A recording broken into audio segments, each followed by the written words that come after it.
She always asked me, what questions did you ask in school today?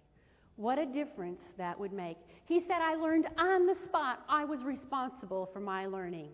I had to ask the right questions to get the answers that I needed. Well, turns out teachers need to be asking the right questions too. This work is extremely difficult. I get to sit with educators all the time, and a while ago I was sitting with a team of Algebra 1 teachers.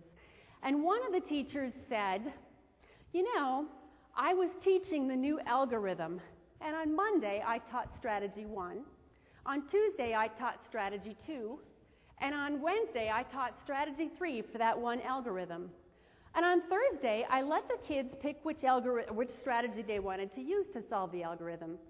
80% of the kids picked Strategy 1, 15% picked Strategy 2, and 5% were completely confused.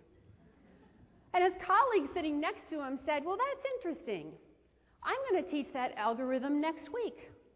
I'm going to invert the day of the strategy because I want to know if it's the day you taught it or if it's the strategy itself. So they launched their own action research project to try to figure that out. I got to see them again this fall, and I said, what's the answer to the question? I want to know the answer to your question.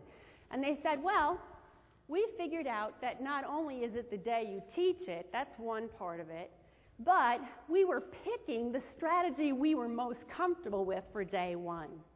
It's as much about my comfort as a teacher with that strategy as it is about the student's ability to hold on to it after we've launched it.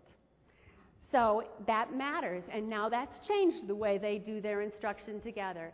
We have great questions that we need to be asking in education today. How could we use grades to promote and encourage learning rather than stop it?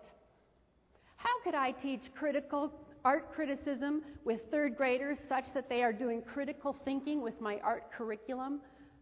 What does it look like? We have a whole bunch of really great questions, and it matters when you are in a professional learning community because now you have a group of people to help you understand and research together the answers to your questions and make sense or make meaning out of them in such a way that we become transformed as educators.